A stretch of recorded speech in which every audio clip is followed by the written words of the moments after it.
This is Evelyn Jerome Alexander with Magellan College Counseling based in Los Angeles, and I'm here with two of my colleagues, Suzie Wynne and Diana Hanson, both experienced veteran college counselors. And we are here to talk to you today about some do's and don'ts for helping your child with their college essay. So Susie's going to start with a couple things that it is okay for you as a parent to do. So typically when a college sends out their application requirements, your child will have to write an essay, and there'll be different choices or prompts. It is totally okay as a parent to read those prompts with your child, to brainstorm, to pick them apart, think about life experiences or anything that might relate that they don't always think of, right? Which brings me to the second thing that you can do with them. Wait, can I stop you for 1 second? Sure. So basically what you're saying is it's okay for a parent to brainstorm topics with a student, but I'm going to give you the flip side. It's not okay for you to read the prompts and say, Johnny, you should write about the time when blah, blah, blah. So it's fine to brainstorm with them, but it's not okay to direct them. There's a line in there somewhere. Correct, because you want them to focus on self-reflection and what they feel is their most important story, because the admission readers will look at it and try to, they want to know the student. They want to know who's going to be on their campus. And if the parent picks what the parent thinks is the right story, it isn't necessarily the right story, but totally okay to come up with maybe 10 possible stories that their child could go off and then write. Perfect.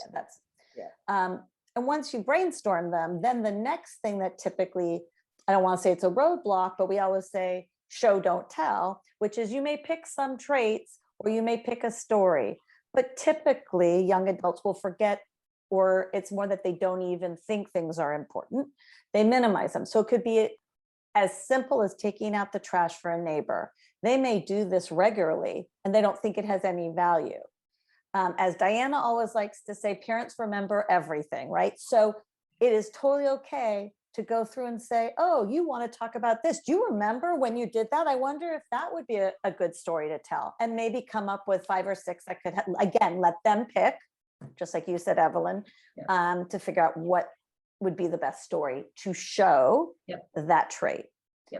And then the third really comes at that very end, like at the very, very end, the student has finished writing the essay, but as a parent, you want to feel kind of involved and you feel like you need to look at it. If the student is comfortable, and I really suggest asking your child, are you really truly comfortable with me reading it? Then, and only then, have your child read it out loud to you, because a lot of times they'll figure out their own errors and you don't have to even give any input. And then look for passive verbs and maybe say, this is a passive verb. Can you change it to active? And the last thing would be looking for just basic typos that we all miss. And it's always helpful to have another pair of eyes on it for that. I love that. I love that read it out loud thing though. I have my students do that too. When you hear an essay, one of the things that you learn is, does it sound conversational? And that is one of the things that a college essay really should be, which is very, very different from the writing that they've been doing in school. And so Diana's going to walk us through a couple of the don't do things, some of which are related to shifting away from the kind of writing that they've been doing for so many years. So starting with sort of the more general, let's start first with, it's never okay to write or rewrite your student's essay, ever, ever, ever. Guess what? If we can almost always tell, I would say we could always tell, and so will the colleges. And how do they know? There are some dead giveaways that you've had your hand in the essay. One would be that you have an introduction or a conclusion, and that you use sort of businessy language, not conversational language. So if you're adding heretofore or thusly as a transitional word, that's like a dead giveaway. If you are using formal business language in any way, and if you have an introduction and conclusion. Those are the main things. Yeah. So the point of this essay is to be very personal and to sound like a conversation. Yep. So that's going to be a dead giveaway. Yep. Another thing is, don't tell them not to use contractions. This should never be in the third person. Yep.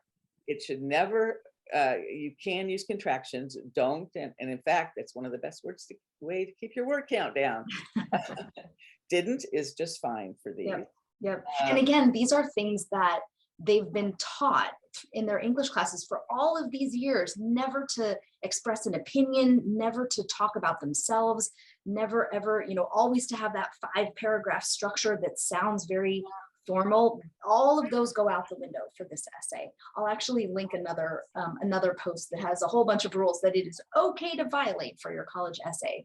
But please, as a parent, please don't reinforce those things that the English teachers have been teaching that we as college advisors are now telling them that they don't have to follow those rules. Because now they've got conflicting information, and that makes them say to themselves, oh my gosh, who can I make happy? Because now I can't make everybody happy. And that makes writing their essay even harder. Right. And with that, which kind of also piggies back on what Suzie was saying, is don't pressure them to let you read their essay, please. If they do let you read it, then follow Suzie's instructions.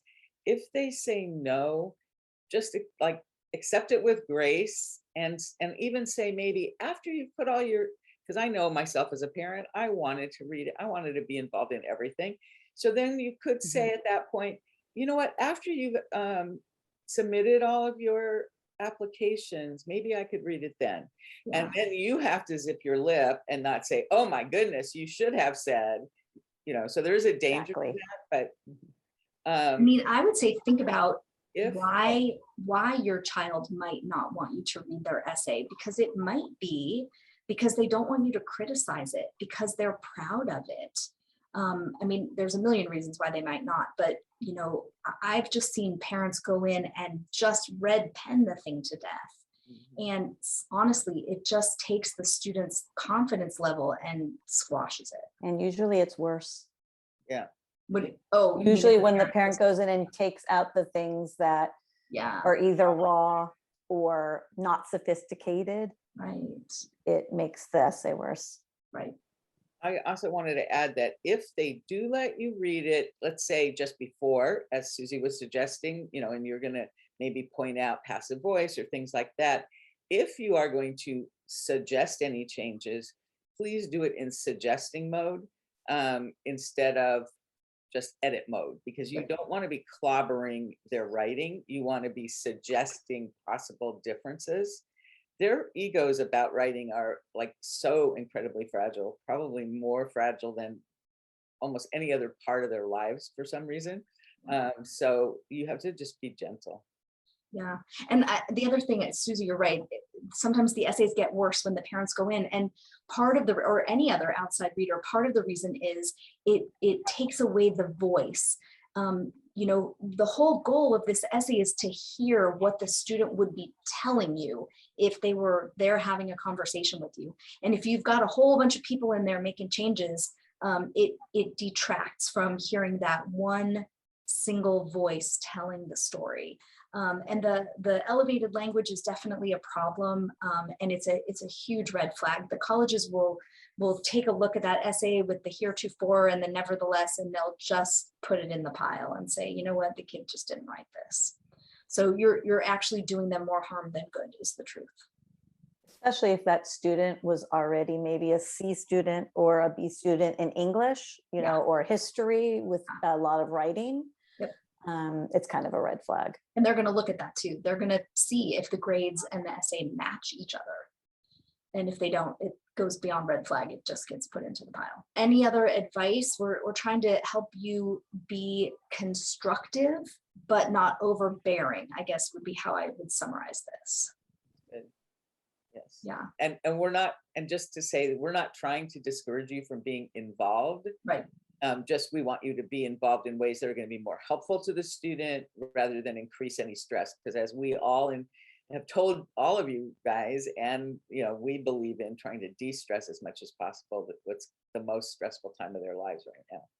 Exactly. And in the end, they're doing this partially to make you happy. Yes. Like they are looking for a positive outcome so that you will be proud of them. So yeah, I guess tread lightly would be our advice, and do so in such a way that you let your child retain ownership of their essay. And in the end, what I always say to students about the whole goal of their essay, again, conversational, but it's really to be memorable and likable. Why? Because admission offices admit people they like. So remember, that is the goal of the essay, as opposed to everything they've ever written, all of those Jane Eyre book reports. It's totally not like that. Memorable and likable. If they can accomplish that in their college essay, you know what? A typo is just not going to knock them out of contention. That's really the truth. And that's why we don't stress out. I mean, we never want to let an essay be submitted that has massive problems with it. But if there's a typo, don't freak out. Don't let it freak you out, because it's not. I'm laughing because I've even gotten to the point where I'm okay if you ended your sentence with a preposition. I'm not quite there yet. We hope this has been helpful. We just wanted to give you a couple tidbits on what is okay to do and how you can help your child with their college essay and where you should pump the brakes. So hope this is helpful. We will see you later.